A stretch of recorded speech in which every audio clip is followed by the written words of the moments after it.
The golden stories में आपका स्वागत है। आइए सुनते हैं सूर्यकांत त्रिपाठी निराला की लिखी कहानी पद्मा और लिली। पद्मा के चंद्र मुख पर सोडश कला की शुभ्र चंद्रिका अम्लान खिल रही है। एकांत कुंज की कली सी प्रणय के बसंती मलय स्पर्श से हिल उठती विकास के लिए व्याकुल हो रही है।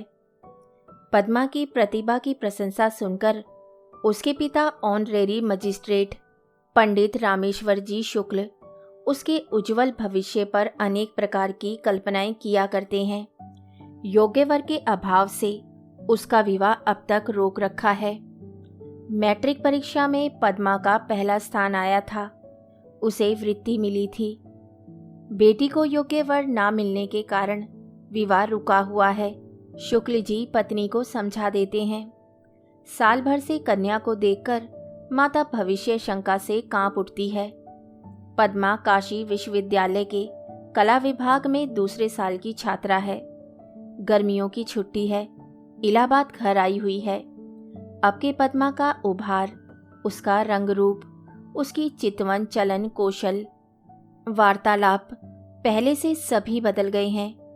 उसके हृदय में अपनी कल्पना से कोमल सौंदर्य की भावना, मस्तिष्क में लोकाचार से स्वतंत्र अपने उच्च श्रृंखल आनुकूल्य के विचार पैदा हो गए हैं।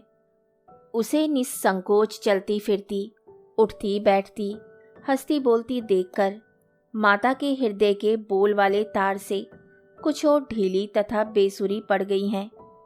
एक दिन संध्या के डूबते सूर्य के सुनहले प्रकाश में आकाश के नीचे छत पर दो कुर्सियां डलवा माता और कन्या गंगा का रजत सौंदर्य एकटक देख रही थी।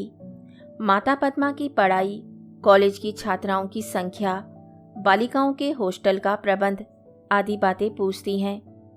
पद्मा उत्तर देती है। हाथ में है हाल की निकली स्ट्रैंड मैगजीन की एक प्रति।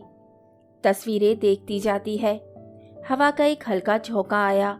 खुले रेशमी बाल सिर से साड़ी को उड़ाकर गुदगुदा कर चले गए। सिर ढक लिया करो, तुम बेहया हुई जाती हो, माता ने रुखाई से कहा। पद्मा ने सिर पर साड़ी की जरीदार किनारी चढ़ा ली। आंखें नीची कर किताब के पन्ने उलटने लगी। पद्मा, गंभीर होकर माता ने कहा। जी। चलते हुए उपन्यास की एक तस्वीर देखती हुई नम्रता से बोली। मन से अपराध की छाप मिट गई। माता की वात्सल्य सरिता में कुछ देर के लिए बाढ़ सी आ गई। उठते उच्छ्वास से बोली, कानपुर में एक नामी वकील महेश प्रसाद त्रिपाठी हैं। एक दूसरी तस्वीर देखती हुई, उनका लड़का आगरा यूनिवर्सिटी से एमए में इस साल फर्स्ट क्लास फर्स्ट आया है। पद्मा ने सिर उठाया। आंखें प्रतिभा से चमक उठी। तेरे पिताजी को मैंने भेजा था, वे परसों देखकर लौटे हैं। कहते थे लड़का हीरे का टुकड़ा, गुलाब का फूल है। बातचीत 10,000 में पक्की हो गई है। मोटर की आवाज पाकर पद्मा उठकर छत के नीचे देखने लगी। हर्ष से हृदय में तरंगे उठने लगी। मुस्कुराहट दबाकर आप ही में हंसती हुई चुपचाप बैठ गई। माता ने सोचा, लड़की बड़ी हो गई है, विवाह के प्रसंग से प्रसन्न हुई है। खुलकर कहा, मैं बहुत पहले से तेरे पिताजी से कह रही थी, वे तेरी पढ़ाई के विचार में पड़े थे। नौकर ने आकर कहा, राजेश बाबू मिलने आए हैं। पद्मा की माता ने एक कुर्सी डाल देने के लिए कहा। कुर्सी डालकर नौकर राजेन बाबू को बुलाने नीचे उतर गया। तब तक दूसरा नौकर रामेश्वर जी का भेजा हुआ पद्मा की माता के पास आया। कहा, जरूरी काम से कुछ देर के लिए पंडित जी जल्द बुलाते हैं। जीने से पद्मा की माता उतर रही थी। रास्ते में राजेंद्र से भेंट हुई। राजेंद्र ने हाथ जोड़कर प्रणाम किया। पद्मा की माता ने कंधे पर हाथ रखकर आशीर्वाद दिया और कहा, चलो पद्मा छत पर है, बैठो मैं अभी आती हूँ। राजेंद्र जज का लड़का है, पद्मा से 3 साल बड़ा, पढ़ाई में भी। पद्मा अपराजिता बड़ी बड़ी आंखों की उत्सुकता से प्रतीक्षा में थी। जब से छत से उसने देखा था। आइए राजेन बाबू, कुशल तो है? पद्मा ने राजेंद्र का उठकर स्वागत किया। एक कुर्सी की तरफ बैठने के लिए हाथ से इंगित कर खड़ी रही। राजेंद्र बैठ गया, पद्मा भी बैठ गई। राजेन, तुम उदास हो? तुम्हारा विवाह हो रहा है? राजेंद्र ने पूछा। पद्मा उठकर खड़ी हो गई, पढ़कर राजेंद्र का हाथ पकड़कर बोली, राजेन, तुम्हें मुझ पर विश्वास नहीं? जो प्रतिज्ञा मैंने की है, हिमालय की तरह उस पर अटल रहूंगी। पद्मा अपनी कुर्सी पर बैठ गई, मैगजीन खोल उसी तरह पन्नों में नजर गड़ा दी। जीने से आहट मालूम हुई। माता निगरानी की निगाह से देखती हुई आ रही थी। प्रकृति स्तब्ध थी, मन में वैसी ही अन्वेषक चपलता। क्यों बेटा, तुम इस साल बीए हो गए? हंसकर पूछा। जी हाँ, सिर झुकाए हुए राजेंद्र ने उत्तर दिया। तुम्हारा विवाह कब तक करेंगे तुम्हारे पिताजी, जानते हो? जी नहीं। तुम्हारा विचार क्या है? आप लोगों से आज्ञा लेकर विदा होने के लिए आया हूँ। विलायत भेज रहे हैं पिताजी, नम्रता से राजेंद्र ने कहा। क्या बैरिस्टर होने की इच्छा है? पद्मा की माता ने पूछा। जी हाँ। तुम साहब बनकर विलायत से आना और साथ एक मेम भी लाना, मैं उसकी शुद्धि कर लूंगी। पद्मा हंसकर बोली। नौकर ने एक तस्तरी पर 2 प्यालों में चाय दी, 2 रकाबियों पर कुछ बिस्कुट और केक। दूसरा एक मेज उठा लिया, राजेंद्र और पद्मा की कुर्सी के बीच रख दी। एक धुली तौलिया ऊपर से बिछा दी। मेज पर प्याले तथा रकाबियों पर बिस्कुट और केक रखकर नौकर पानी लेने गया। दूसरा आज्ञा की प्रतीक्षा में खड़ा रहा। मैं निश्चय कर चुका हूँ, जबान भी दे चुका हूँ, अब के तुम्हारी शादी कर दूंगा, पंडित रामेश्वर जी ने कन्या से कहा। लेकिन मैंने भी निश्चय कर लिया है, डिग्री प्राप्त करने से पहले विवाह न करूंगी। सिर झुकाकर पद्मा ने जवाब दिया। मैं मैजिस्ट्रेट हूँ बेटी, अब तक अक्ल की ही पहचान करता रहा हूँ, शायद इससे ज्यादा सुनने की तुम्हें इच्छा न होगी।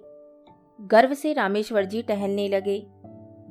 पद्मा के हृदय के खिले गुलाब की कुल पंखड़ियां हवा के एक पुरजोर झोंके से कांप उठी। मुक्ताओं सी चमकती हुई 2 बूंदें पलकों के पत्रों से झड़ पड़ी। यही उसका उत्तर था।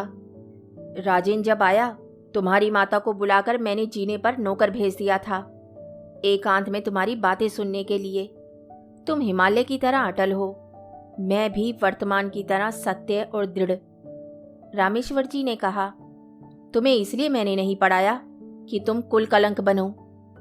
आप ये सब क्या कह रहे हैं? चुप रहो, तुम्हें नहीं मालूम? तुम ब्राह्मण कुल की कन्या हो, वह क्षत्रिय घराने का लड़का है, ऐसा विवाह नहीं हो सकता। रामेश्वर की सांसें तेज चलने लगी, आंखें बोहों से मिल गईं। आप नहीं समझे मेरे कहने का मतलब। पद्मा की निगाह कुछ उठ गई। मैं बातों का बनाना आज 10 साल से देख रहा हूं, तू मुझे चराती है। वह बदमाश। इतना बहुत है, आप अदालत के अफसर हैं, अभी अभी आपने कहा था अब तक अक्ल की पहचान करते रहे हैं, यह आपकी अक्ल की पहचान है? आप इतनी बड़ी बात राजेंद्र को उसके सामने कह सकते हैं? बतलाइए। हिमालय की तरह अटल सुन लिया तो इससे आपने क्या सोचा? आग लग गई जो बहुत दिनों से पद्मा की माता के हृदय में सुलग रही थी। हट जा मेरी नजरों से बाहर, मैं समझ गया। रामेश्वर जी क्रोध से कांपने लगे। आप गलती कर रहे हैं, आप मेरा मतलब नहीं समझे। मैं भी बिना पूछे हुए बतलाकर कमजोर नहीं बनना चाहती। पद्मा जेठ की लू में झुलस रही थी। पद्मा का लाल चेहरा तमतमा रहा था। आंखों की 2 सीपियां पुरस्कार की 2 मुक्ताएं लिए सगर्व चमक रही थी। रामेश्वर जी भ्रम में पड़ गए, चक्कर आ गया। पास की कुर्सी पर बैठ गए, सर हथेली से टेक कर सोचने लगे। पद्मा उसी तरह खड़ी दीपक की निष्कंप शिखा सी अपने प्रकाश में जल रही थी। क्या अर्थ है, मुझे बता, माता ने बढ़कर पूछा। मतलब यह है, राजेन को संदेह हुआ था, मैं विवाह कर लूंगी। यह जो पिताजी पक्का कराए हैं, इसके लिए मैंने कहा था कि मैं हिमालय की तरह अटल हूं, ना कि यह कि मैं राजन के साथ विवाह करूंगी। हम लोग कह चुके थे कि पढ़ाई का अंत होने पर दूसरी चिंता करेंगे। पद्मा उसी तरह खड़ी सीधी ताकती रही। तू राजेन को प्यार नहीं करती? आंख उठाकर रामेश्वर जी ने पूछा। प्यार प्यार करती हूँ। करती है? हाँ हाँ करती हूँ। बस और क्या? पिताजी। पद्मा की आबदार आंखों से आंसुओं के मोती टूटने लगे, जो उसके हृदय की कीमत थे, जिनका मूल्य समझने वाला वहां कोई ना था। माता ने ठोड़ी पर एक उंगली रख रामेश्वर जी की तरफ देखकर कहा, प्यार भी करती है, मानती भी नहीं, अजीब लड़की है। चुप रहो। पद्मा की सजल आंखें बोहों से सट गई। विवाह और प्यार एक बात है। विवाह करने से होता है, प्यार आप होता है। कोई किसी को प्यार करता है तो वे उससे विवाह भी करता है। पिताजी जज साहब को प्यार करते हैं, तो क्या इन्होंने उनसे विवाह भी कर लिया? रामेश्वर जी हंस पड़े। रामेश्वर जी ने शंका की दृष्टि से डॉक्टर से पूछा, क्या देखा आपने डॉक्टर साहब? बुखार बड़े जोर का है, अभी तो कुछ कहा नहीं जा सकता। जिस्म की हालत अच्छी नहीं, पूछने से कोई जवाब भी नहीं देती। कल तक तो अच्छी थी, आज एकाएक इतनी जोर का बुखार, क्या सबब है? डॉक्टर ने प्रश्न की दृष्टि से रामेश्वर की तरफ देखा। रामेश्वर जी पत्नी की तरफ देखने लगे। डॉक्टर ने कहा, अच्छा, मैं एक नुस्खा लिखे देता हूँ, इससे जिस्म की हालत अच्छी रहेगी। थोड़ी सी बर्फ मंगा लीजिएगा। आइस पैक तो क्यों होगा आपके यहाँ, एक नौकर मेरे साथ भेज दीजिए, मैं दे दूंगा। इस वक्त 104 डिग्री बुखार है, बर्फ डालकर सिर पर रखिएगा। 101 तक आ जाए तब जरूरत नहीं। डॉक्टर चले गए। रामेश्वर जी ने अपनी पत्नी से कहा, यह एक दूसरा फसाद खड़ा हुआ। ना तो कुछ कहते बनता है ना करते। मैं कौम की भलाई चाहता था, अब खुद ही नकटों का सरताज हो रहा हूँ। हम लोगों में अभी तक यह बात ना थी कि ब्राह्मण की लड़की का किसी क्षत्रिय लड़के से विवाह होता। हाँ, ऊंचे कुल की लड़कियां ब्राह्मणों के नीचे कुलों में गई हैं, लेकिन यह सब आखिर कौम में ही हुआ है, तो क्या किया जाए? सफारित सफूरित आंखें। पत्नी ने पूछा, जज साहब से ही इसके बारे में पूछूंगा, मेरी अक्ल अब और नहीं पहुंचती। अरे छीटा छीटा। छीटा चिलम छोड़कर दौड़ा। जज साहब से मेरा नाम लेकर कहना जल्द बुलाया है, और भैया बाबू को भी बुला लाओ। नहीं नहीं, रामेश्वर की पत्नी ने डांट दिया। जज साहब पुत्र के साथ बैठे हुए वार्तालाप कर रहे थे। इंग्लैंड के मार्ग, रहन सहन, भोजन पान, अदब कायदे का बयान कर रहे थे। इसी समय छीटा बंगले पर हाजिर हुआ और झुककर सलाम किया। जज साहब ने आंख उठाकर पूछा, कैसे आए छीटा राम? हुजूर को सरकार ने बुलाया है और कहा है बहुत जल्द आने के लिए कहना। क्यों? बीबी रानी बीमार है, डॉक्टर साहब आए थे, और हुजूर। बाकी छीटा ने कह ही डाला था। और क्या? हुजूर। छीटा ने हाथ जोड़ लिए। उसकी आंखें डबडबा आई। जज साहब बीमारी कड़ी समझकर घबरा गए। ड्राइवर को बुलाया। छीटा चल दिया। ड्राइवर नहीं था। जज साहब ने राजेंद्र से कहा, जाओ मेरी मोटर ले आओ, चले देखें क्या बात है। राजेंद्र को देखकर रामेश्वर जी सूख गए। टालने की कोई बात ना सूझी। कहा, बेटा पद्मा को बुखार आ गया है, चलो देखें, तब तक मैं जज साहब से कुछ बातें करता हूँ। राजेंद्र उठ गया। पद्मा के कमरे में एक नौकर सिर पर आइस पैक रखे खड़ा था। राजेंद्र को देखकर एक कुर्सी पलंग के नजदीक रख दी। पद्मा, राजेन। पद्मा की आंखों से टप टप गर्म आंसू गिरने लगे। पद्मा को एकटक प्रश्न की दृष्टि से देखते हुए राजेंद्र ने रुमाल से उसके आंसू पोंछ डाले। सिर पर हाथ रखा। बड़े जोर से धड़क रही थी। पद्मा ने पलकें मूंद ली। नौकर ने फिर सिर पर आइस बैग रख दिया। सिराने थर्मामीटर रखा था। छाड़कर राजेंद्र ने आहिस्ते से बगल में लगा दिया। उसका हाथ बगल से सटाकर पकड़े रहा।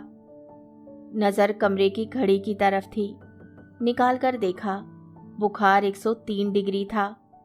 आप अलग चिंता की दृष्टि से देखते हुए राजेंद्र ने पूछा, पद्मा, तुम कल तो अच्छी थी, आज एकाएक बुखार कैसे आ गया? पद्मा ने राजेंद्र की तरफ करवट ली, कुछ ना कहा। पद्मा, मैं अब जाता हूँ। ज्वर से उभरी हुई बड़ी बड़ी आंखों ने एक बार देखा और फिर पलकों के पर्दे में मौन हो गईं। अब जज साहब और रामेश्वर जी भी कमरे में आ गए। जज साहब ने पद्मा के सिर पर हाथ रखकर देखा, फिर लड़के की तरफ निगाह फेरकर पूछा, क्या तुमने बुखार देखा है? जी हाँ, देखा है। कितना है? 103 डिग्री। मैंने रामेश्वर जी से कह दिया है, तुम आज यहीं रहोगे। तुम्हें यहाँ से कब जाना है? परसों ना? जी। कल सुबह बतलाना घर आकर पद्मा की हालत कैसी रहती है। और रामेश्वर जी, डॉक्टर की दवा करने की मेरी ख्याल से कोई ज़रूरत नहीं। जैसा आप कहें, संप्रदान स्वर से रामेश्वर जी बोले। जज साहब चलने लगे। दरवाजे तक रामेश्वर जी भी गए। राजेंद्र वहीं रह गया। जज साहब ने पीछे फिरकर कहा, आप घबराइए मत, आप पर समाज का भूत सवार है। मन ही मन कहा, कैसा बाप और कैसी लड़की। 3 साल बीत गए। पद्मा के जीवन में वैसा ही प्रभात, वैसा ही आलोक भरा हुआ है। वह रूप, गुण, विद्या और ऐश्वर्य की भरी नदी वैसे ही अपनी पूर्णता से आदृश्य की ओर वेग से बहती जा रही है। सौंदर्य की वह ज्योति राशि स्नेह शिखाओं से वैसा ही अम्लान स्थिर है। अब पद्मा MA क्लास में पढ़ती है। वह सभी कुछ है, पर वह रामेश्वर जी नहीं है। मृत्यु के कुछ समय पहले उन्होंने पद्मा को एक पत्र में लिखा था, मैंने तुम्हारी सभी इच्छाएं पूरी की हैं, पर अभी तक मेरी एक भी इच्छा तुमने नहीं पूरी की। शायद मेरा शरीर ना रहे। तुम मेरी सिर्फ एक बात मानकर चलो, राजेंद्र या किसी अपर जाति के लड़के से विवाह ना करना, बस। इसके बाद से पद्मा के जीवन में आश्चर्यजनक परिवर्तन हो गया। जीवन की धारा ही पलट गई। एक अद्भुत स्थिरता उसमें आ गई। जिस गति के विचार ने उसके पिता को इतना दुर्बल कर दिया था, उसी जाति की बालिकाओं को अपने ढंग पर शिक्षित कर, अपने आदर्श पर लाकर पिता की दुर्बलता से प्रतिशोध लेने का उसने निश्चय कर लिया।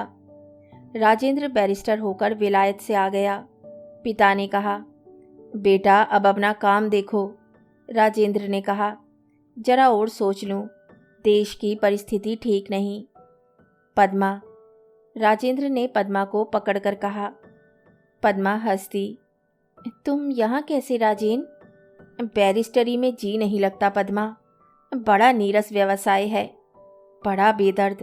मैंने देश की सेवा का व्रत ग्रहण कर लिया है। तुम? मैं भी लड़कियां पढ़ाती हूँ। तुमने विवाह तो किया होगा? हाँ, किया तो है, हंसकर राजेंद्र ने कहा। पद्मा के हृदय पर जैसे बिजली टूट पड़ी, जैसे तुषार की प्रहत पद्मनी क्षण भर में स्याह पड़ गई। होश में आ अपने को संभाल कर कृत्रिम हंसी रंग कर पूछा, किसके साथ किया? लिली के साथ। उसी तरह राजेंद्र हंसकर बोला, लिली के साथ? पद्मा स्वर में कांप गई। तुम्ही ने तो कहा था विलायत जाना और मेम लाना। पद्मा की आंखें भर आईं। हंसकर राजेंद्र ने कहा, बस यही तुम अंग्रेजी की MA हो? लिली के माने जानती हो? कहानी सुनने के लिए धन्यवाद। तो इसी के साथ मैं आपसे विदा लेती हूँ और कल फिर मिलती हूँ एक नई कहानी के साथ।